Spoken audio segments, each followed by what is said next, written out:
तो वहीं आपको बताएं कि उत्तर प्रदेश की 10 विधानसभा सीटों पर होने वाले उपचुनाव को लेकर दिल्ली में बीजेपी अध्यक्ष जेपी नड्डा के आवास पर 1.5 घंटे की बैठक चली, जिसमें पार्टी ने 9 सीटों पर अपने उम्मीदवार के नाम फाइनल कर दिए हैं। बीजेपी की इस बैठक में निषाद पार्टी को झटका लगा है और आरएलडी चीफ जयंत चौधरी की बल्ले बल्ले हुई है। तो वहीं बीजेपी अध्यक्ष जेपी नड्डा के घर पर हुई इस बैठक में गृह मंत्री अमित शाह भी मौजूद रहे हैं। उत्तर प्रदेश उपचुनाव को लेकर बीजेपी की इस अहम बैठक में सभी 10 सीटों पर चर्चा की गई, जिसमें से एक सीट आरएलडी के खाते में जा सकती है। तो वहीं Uttar Pradesh BJP core group 3 से 3 नामों का पैनल लेकर पार्टी अध्यक्ष जेपी नड्डा के घर पहुंचे थे, जिसमें उम्मीदवारों के नाम पर मंथन कर नाम फाइनल किए गए। मतलब साफ है कि बीजेपी उत्तर प्रदेश उपचुनाव में 9 सीटों और रालोद के 1 सीट पर चुनाव लड़ेगी। तो वहीं संजय निषाद की 2 सीटों वाली मांग को खारिज किया जा चुका है। तो वहीं आपको बता दें कि उत्तर प्रदेश बीजेपी अध्यक्ष भूपेंद्र चौधरी रालोद मुखिया जयंत चौधरी से मिलेंगे और मीरापुर सीट को लेकर बातचीत होगी। तो वहीं बीजेपी के इस बैठक में लगभग सभी सीटों पर नामों पर सहमति बन गई है। उत्तर प्रदेश में होने वाले उपचुनाव को लेकर अब सभी पार्टियों में सरगर्मियां तेज हो गई है। बीजेपी की भी कल एक अहम बैठक हुई, इसमें सभी नामी चेहरे भी शामिल हुए। इस बैठक में अमित शाह भी पहुंचे थे, मुख्यमंत्री योगी आदित्यनाथ भी इस बैठक में पहुंचे थे और सभी सीटों पर चर्चा हुई। इस बैठक में नामों को लेकर उम्मीदवार के भी चर्चा की गई। ये भी अब जानकारी सामने आ रही है कि 9 सीटों पर अपने उम्मीदवारों के नामों की ऐलान बीजेपी जल्द कर सकती है। इस खबर पर अखंड प्रताप शाही हमारे साथ लखनऊ से जुड़ गए हैं। अखंड, बीजेपी की कल कोर बैठक हुई है, अहम मुद्दों पर चर्चा हुई है, 10 उपचुनाव जो होने हैं सीटों पर उसको लेकर चर्चा की गई है। अब ये भी खबर सामने आ रही है कि 9 सीटों पर उम्मीदवारों के नाम की घोषणा होगी, वहीं 1 सीट अभी इस पर मंथन जारी है। बिल्कुल, जैसा कि कल भी हम लोग बात कर रहे थे और इंडिया डेली ने इस खबर को ब्रेक भी किया था कि जो जानकारी मिल रही है उसके मुताबिक ये तय है कि सिर्फ 1 सीट ही प्रत्याशियों को देने को तैयार है बीजेपी, और जो सहयोगी दल हैं उनको देने को तैयार है, जिनमें से आरएलडी के हिस्से में ये सीट जा सकती है। वो सीट है मीरापुर। हालांकि आरएलडी का दावा गाजियाबाद सीट पे भी है, लेकिन बीजेपी इसके लिए शायद तैयार नहीं। और दूसरी तरफ जो सहयोगी दल, चाहे वो सुभाष हो या फिर निषाद पार्टी, तो इनको भी बीजेपी कोई अलग से सीट देने को तैयार नहीं है। ये जरूर है कि उनको ओबलाइज करने के लिए या उनको साथ रखने के लिए उनके चुने हुए प्रत्याशी को अपना प्रत्याशी बनाकर, यानी अपने सिंबल पे बीजेपी चुनाव मैदान में उतार सकती है। प्रत्याशी उनका हो सकता है, लेकिन उनके प्रत्याशी को उनके सिंबल पे चुनाव लड़ाने के लिए भी बीजेपी तैयार नहीं नजर आ रही है। तो ये पूरी तैयारी हो चुकी थी और इसको लेकर जिस तरीके से लगातार मुख्यमंत्री ने सभी 10 सीटों पे दौरा किया है, लगातार इस बीच में पिछले 1.5-2 महीने में जिस तरीके से लगातार उन्होंने दौरे किए, लगातार उन्होंने तमाम जन कल्याणकारी योजनाओं का वहां लोकार्पण और शिलान्यास किया। लगभग 5,000 करोड़ का, इन सभी सीटों को अगर जोड़ लिया जाए तो लगभग 5,000 करोड़ का की योजनाओं का या तो शिलान्यास किया है या लोकार्पण किया है। तो लगातार ये काम चल रहा है। और इसके अलावा जो 30 मंत्रियों की जंबो टीम बनाई गई थी, अलग अलग प्रभार दिया गया है, एक सीट पे कम से कम 3-3 मंत्री लगाए गए हैं, उनका भी रोटेशन किया गया और इस तरीके से वहां का जो माहौल बनाने की कोशिश की गई। लगातार जो लोगों से संवाद किया गया, प्रत्याशियों से, जो प्रत्याशी चाहते थे, चुनाव लड़ना चाहते हैं, उनसे भी बातचीत की गई, उनके बारे में इनपुट जुटाया गया। यहां तक कि कार्यकर्ताओं तक से जो लगातार इनपुट लिया गया, उनमें जोश भरा गया, सदस्यता अभियान चल रहा है। अखंड, जिस तरह से लोकसभा चुनाव में शिकस्त मिली है, तो क्या उन सभी बातों को लेकर, मुद्दों को ध्यान में रखते हुए भी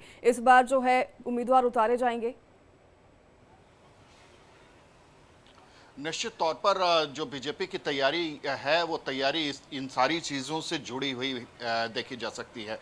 बीजेपी उन तमाम गलतियों से सीख लेती हुई आगे बढ़ने की बात कर रही थी और उसी की कड़ी इसको जोड़ के देखा जा रहा है, जो पिछले 2 महीनों में देखने को मिला, चाहे वो सदस्यता अभियान के दौरान हो या फिर मंत्रियों का लगातार क्षेत्र में दौरा, वहाँ रात्रि प्रवास और वहाँ संवाद, वहाँ जो कार्यकर्ता हैं, जो पदाधिकारी हैं पार्टी के, उनके साथ संवाद स्थापित करने की बात, तो ये सारी चीज़ें उससे जुड़ी हुई नजर आती हैं। खुद मुख्यमंत्री ने कमान संभाली, 2 सीटें ऐसी हैं जो मुख्यमंत्री ने खुद अपने जिम्मे ली कि मैं इन्हें जिता के लाऊंगा, और उनमें से कटहरी और मिल्कीपुर सीट जो अयोध्या की सीट है जो जो खाली हुई है, अयोध्या से जो सांसद हैं अवधेश प्रसाद के सांसद होने की वजह से जो खाली हुई सीट थी, समाजवादी पार्टी के हिस्से में ये सीट थी, लेकिन समाजवादी पार्टी से ये सीट जीतने की कवायद चल रही है और ये दोनों सीटें खुद मुख्यमंत्री ने अपने ऊपर ये अपनी जिम्मेदारी पे ली। तो जाहिर सी बात है कि इसको लेके जो एक जोश भरने की कोशिश की गई, कार्यकर्ताओं में जो विश्वास भरने की कोशिश की गई, वो बेहद अहम हो गया और उसका असर ही 10 देखा जा सीटों रहा है। में से जिस तरीके 4 से सीटों पर मुख्यमंत्री को, बीजेपी जो इस है समय बनी मुख्यमंत्री हुई फुल है फॉर्म में देंगे। और इन 4 सीटों में फूलपुर का भी नाम आता है, गाजियाबाद का भी नाम आता है। फूलपुर एक हॉट सीट बनी हुई है। फूलपुर की अगर बात करें तो फूलपुर पर क्या रणनीति रहेगी बीजेपी की? आप तक मेरी आवाज पहुंच रही है अखंड? बैकफुट पे जाने की जरूरत नहीं है, आप हारे नहीं हैं, आपका वोट परसेंटेज कम नहीं हुआ है। ये ठीक है कि हाँ, हम लोगों से कुछ कमियां रह गई हैं, उनको सुधारिए और उनको लेके हम लोग आगे बढ़ते हैं और इस संवाद के जरिए ये सारी चीजें दूर हो सकती हैं। तो वो उस तरीके से जो जोश भरने की कोशिश की थी, वो सिलसिला लगातार कायम है। तो इस बार बीजेपी ये चाहती है कि कम से कम 9 सीटों पे वो खुद उतरे, और या फिर अगर सहयोगी दलों के साथ कुछ संबंध और बेहतर रखना है या फिर उनकी बातें भी माननी है, उनका साथ भी लेना है, तो हो सकता है कि उन्हें अपने सिंबल पे उनके प्रत्याशी को चुनाव मैदान में उतार ले। तो 9-1 का रेशियो लेके बीजेपी चल रही है फिलहाल, और वो अभी तक जो अंदरूनी सूत्र हैं वो इसी बात पे मुहर लगा रहे हैं। आप तक मेरी आवाज पहुंच रही है अखंड? जी, अपना सवाल। जी अखंड जी, देखिए 4 सीटों पर बीजेपी फिलहाल बनी हुई है। 10 सीटों में अगर बात करें जिसमें फूलपुर और गाजियाबाद की भी सीट आती है, फूलपुर को माना जा रहा है एक तरीके से हॉट सीट, तो इस पर लेकर क्या कुछ रणनीति बीजेपी की तरफ से रहेगी? और अगर उम्मीदवारों की बात करें तो किसका नाम सबसे ऊपर आ रहा है?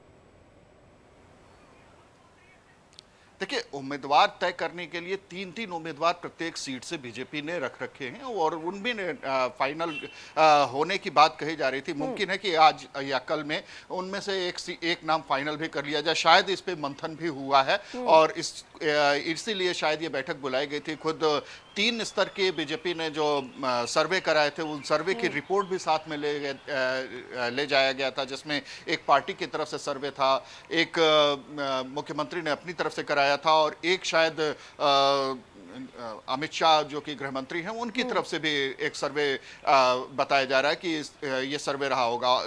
और साथ में जो राष्ट्रीय स्वयंसेवक संघ है, आरएसएस की तरफ से भी कुछ इनपुट दिया गया है, कुछ जानकारी या सुझाव दिए गए हैं, तो उसको भी साथ में रखा गया। तो कई सारे लेयर का मंथन हुआ है, तो उनमें प्रत्याशियों का प्रत्येक सीट पे एक प्रत्याशी रखने की बात हो रही है, लेकिन वो 3-3 प्रत्याशी रखे गए थे जो टॉप जो प्रायोरिटी पे जिनको रखा जा रहा था, उनमें से एक का सिलेक्शन होना है। तो नाम प्रत्येक का बता पाना थोड़ा सा मुश्किल होगा, लेकिन ये जरूर है कि ये नाम 2 से 3 दिन के अंदर डिस्क्लोज होने शुरू हो जाएंगे। ठीक है अखंड, जिस तरह से हमने लोकसभा चुनाव में भी देखा जातीय समीकरण का काफी प्रभाव पड़ा है, तो जातीय समीकरण को लेकर कितने बिंदुओं को यहाँ पर ध्यान में रखते हुए इस बार जो है बीजेपी अपने उम्मीदवारों को मैदान में उतारेगी?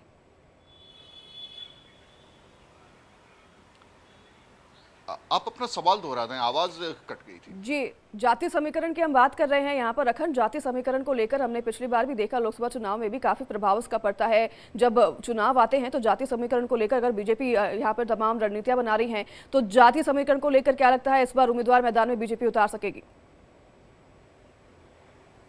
बिल्कुल, जातीय समीकरण को विशेष रूप से ध्यान में रख के ही चीज़ें बीजेपी तैयारी कर रही थी और हर एक सीट का अलग अलग समीकरण देखा गया।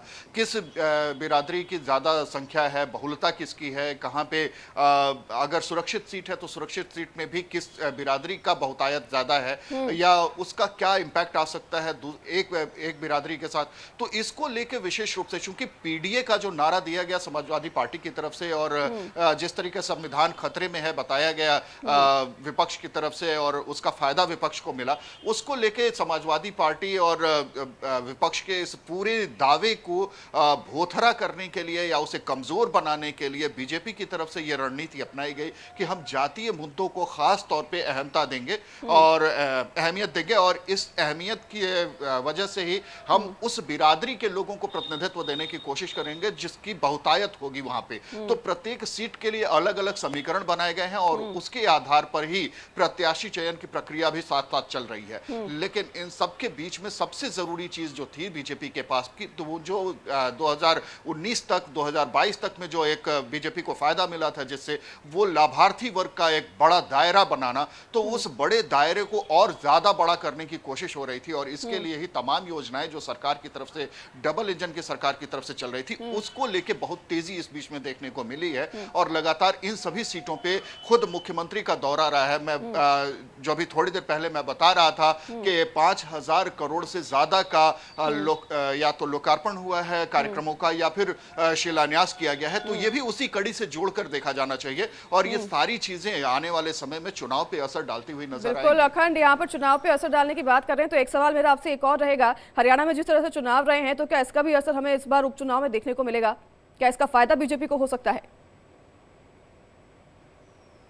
निश्चित तौर पर बीजेपी इसको लेके बहुत ज्यादा उत्साहित है क्योंकि हरियाणा का चुनाव उनके लिए करो या मरो की जंग थी और बीजेपी लगातार तीसरी दफा हरियाणा में सरकार बनाने में कामयाब रही है। तो कार्यकर्ताओं का उत्साह तो चरम पे है ही। जो पार्टी के जो पदाधिकारी हैं, जो सरकार है, डबल इंजन की सरकार है, वो भी उत्साह में नजर आ रही है और एक जीत जोश से भर देती है, वो एकदम देखने को मिल रहा है बीजेपी में। तो बीजेपी अब नए रणनीति के साथ, नई उमंग, नए जोश के साथ ये मैदान में जाने के दावे कर रही है। लेकिन उसके साथ एक सबसे बड़ी चुनौती बीजेपी की ये भी है कि गठबंधन को भी साथ लेके चलना है, गठबंधन के सहयोगी दलों को भी साथ में लेके चलना है। उनकी महत्वाकांक्षाएं भी कहीं ना कहीं इसी जीत के साथ और बढ़ी हुई हैं और वो चाहती हैं कि जो सहयोगी दल हैं, चाहे वो सुभाष सपा हो, चाहे वो निषाद पार्टी हो, चाहे वो आरएलडी हो, सभी ज्यादा सीटों की डिमांड कर रहे थे। लेकिन प्रत्येक को ज्यादा सीटें देके बीजेपी भी अपने आप को कमजोर नहीं करना चाहेगी। ये जरूर है कि उनका साथ भी चाहिए और उनका सहयोग भी चाहिए। तो इन सारी चीजों के बीच में सिंबल वो जरूर दे देगी, बीजेपी देने को तैयार है और ये रणनीति भी साथ साथ अपनाई जा रही है। तो फूंक फूंक के कदम उठाया जा रहा है बीजेपी की तरफ से और इसको लेके ही ये मंथन जो चल रहा था लगातार, लखनऊ में कई लेवल का कई बार मंथन किया गया, कई बार मीटिंग हुई, केंद्र से तमाम जो संगठन के लोग हैं वो यहाँ पे पहुंचे हुए थे पहले भी।